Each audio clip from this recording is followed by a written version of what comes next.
अस्सलामुअलैकुम dear students. आज के इस वीडियो में मैं आईबीसीसी से रिलेटेड जितने भी आप लोगों के क्वेश्चंस हैं उनको एड्रेस करूंगा, आंसर दूंगा। आपने इस वीडियो को मुकम्मल देखना है तो आपके जो आईबीसीसी से मुतालिक जितने भी आप लोगों के आजकल के क्वेश्चंस हैं, आप लोग कंफ्यूजन का शिकार हैं, वो इंशाअल्लाह इस वीडियो को देखने के बाद आपके दूर हो जाएंगे।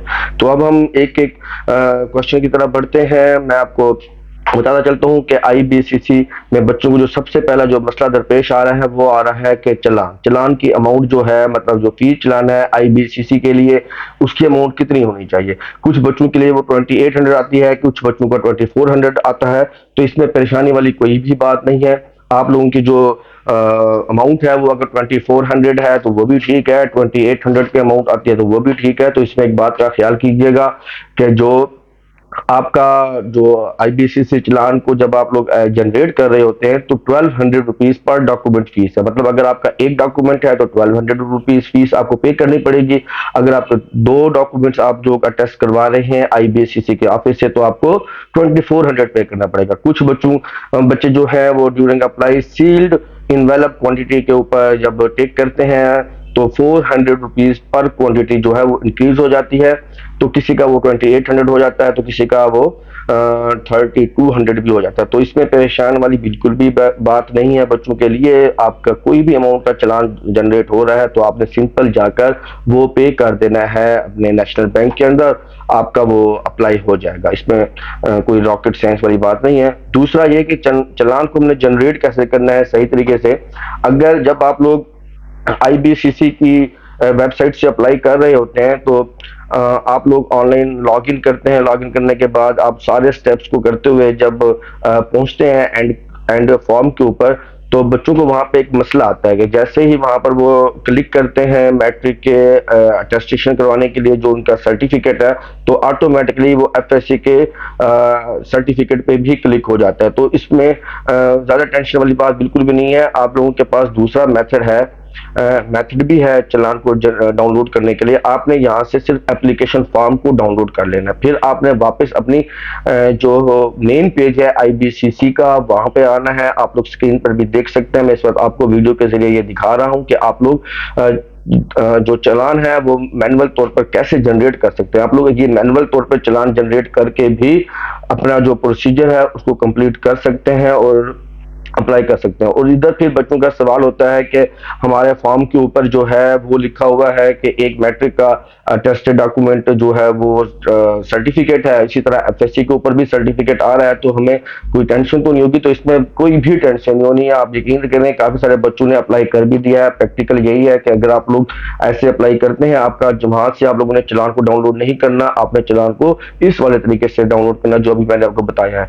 इसके अलावा मेरी एक डिटेल वीडियो भी इससे पहले मैंने अपने चैनल पर जो है वो पब्लिश की हुई है, आप लोग वो वीडियो देख सकते हैं। उधर से आपको स्टेप बाय स्टेप गाइडेंस भी मिल जाएगी कि आपने आईबीसीसी के वेबसाइट पर जाकर अकाउंट कैसे बनाना है, अपॉइंटमेंट को कैसे बुक करना है। अब हम अगले सवाल की तरफ चलते हैं।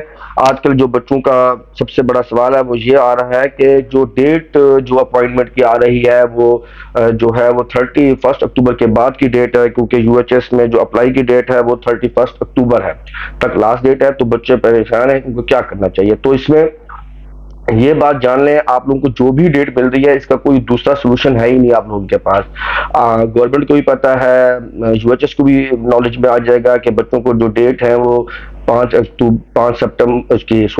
नवंबर, 4 नवंबर, तो इस तरीके की डेट्स मिल रही हैं। शायद हो सकता है कि 10 नवंबर की भी डेट भी आप लोगों को मिल जाए। तो इसमें भी मेरे ख्याल में आप लोगों को बिल्कुल भी वरी होने की जरूरत नहीं है, क्योंकि यूएचएस वाले भी नम्स की तरह ये जल्द अनाउंस कर देंगे कि आप लोग अप्लाई के वक्त जो डॉक्यूमेंट्स हैं वो बगैर अटेस्टेड, मतलब विदाउट अटेस्टेड भी आप लोग अपलोड कर सकेंगे। तो इसमें आपको जो भी डेट मिल रही है आप लोगों ने वो डेट सेलेक्ट कर लेनी है, ताकि आप लोगों का जो अटेस्टेशन का प्रोसेस है वो जल्द से जल्द खत्म हो सके। तो ये क्वेश्चन भी मेरे ख्याल में आप लोगों को क्लियर हो चुका होगा। इस हवाले से इससे जो अगला क्वेश्चन है वो ये है कि टीसीएस वाला ऑप्शन हमें चूज कर लेना चाहिए या नहीं करना चाहिए। तो बच्चों, जो टीसीएस है वो भी एक वैलिड सोर्स है, ऑथेंटिक है।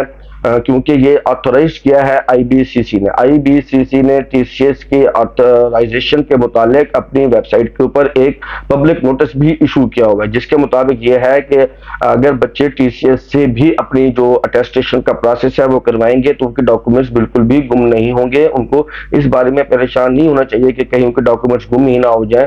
तो हम इसको टीसीएस भी करवा सकते हैं, ये भी एक अच्छा मोड है जो बच्चे नहीं जा सकते। एक और क्वेश्चन बच्चे जो आजकल पूछ रहे हैं वो ये है कि क्या उनके बिहाफ के ऊपर कोई और भी जा सकता है डॉक्यूमेंट अटेस्ट करवाने आईबीसीसी के ऑफिस।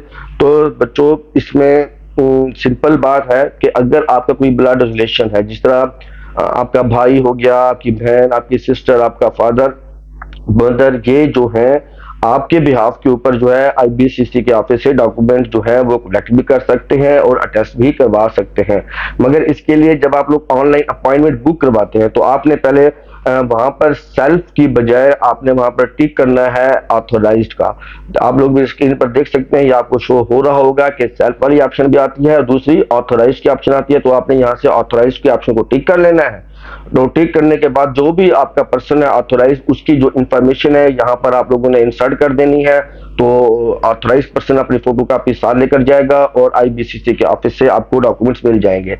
और एक और क्वेश्चन बच्चे जो पूछ रहे होते हैं कि भावलपुर से हम करवा लेते हैं अटेस्टेशन का प्रोसेस या हमें इस्लामाबाद जाना चाहिए या लाहौर। देखें, जो भावलपुर का जो ऑफिस है आईबीसीसी का, ये एक कलेक्शन सेंटर है, ये जस्ट एक कलेक्शन सेंटर है।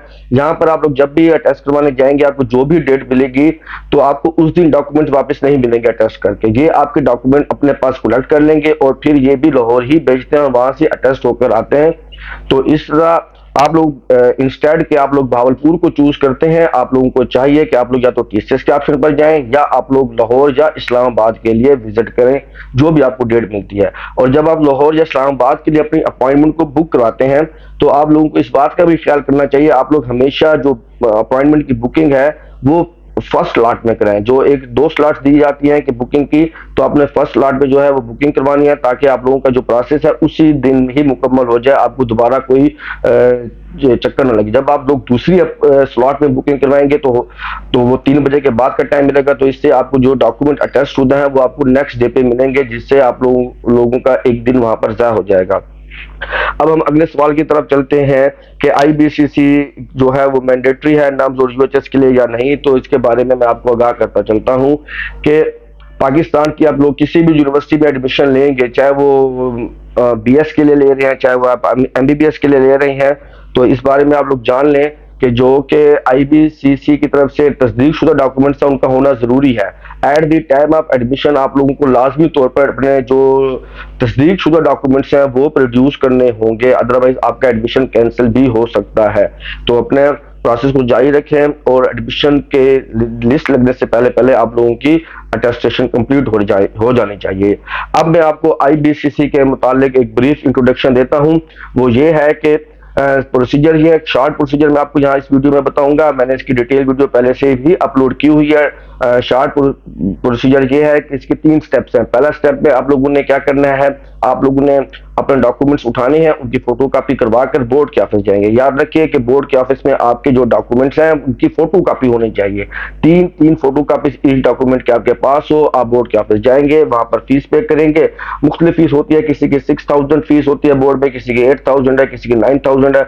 आप लोग वो फी पे करने के बाद बोर्ड के ऑफिस पे अपने डॉक्यूमेंट्स की फोटो कापी जमा करवा देंगे। बोर्ड के ऑफिस आपको एक सील्ड एनवेलप आपको दे देंगे, जहां वो सील्ड एनवेलप फिर आप लोग घर लेकर आएंगे। उसके बाद आप लोगों ने आईबीसीसी की वेबसाइट को विजिट करना है, वहां से आप लोगों ने अपना जो है ऑनलाइन अकाउंट जो है वो बना लेना है। यूट्यूब पर आपको बहुत सारी ऐसी वीडियोस मिल रही होंगी कि जहां पर आईबीसीसी का फॉर्म डाउनलोड किया जाता था और आप लोग उससे अप्लाई कर सकते थे। मगर ये आपको बताता चलता हूं, ये 25 सितंबर से पहले पहले आप लोग मैनुअल तरीके से आईबीसीसी की अटेस्टेशन करवा सकते थे।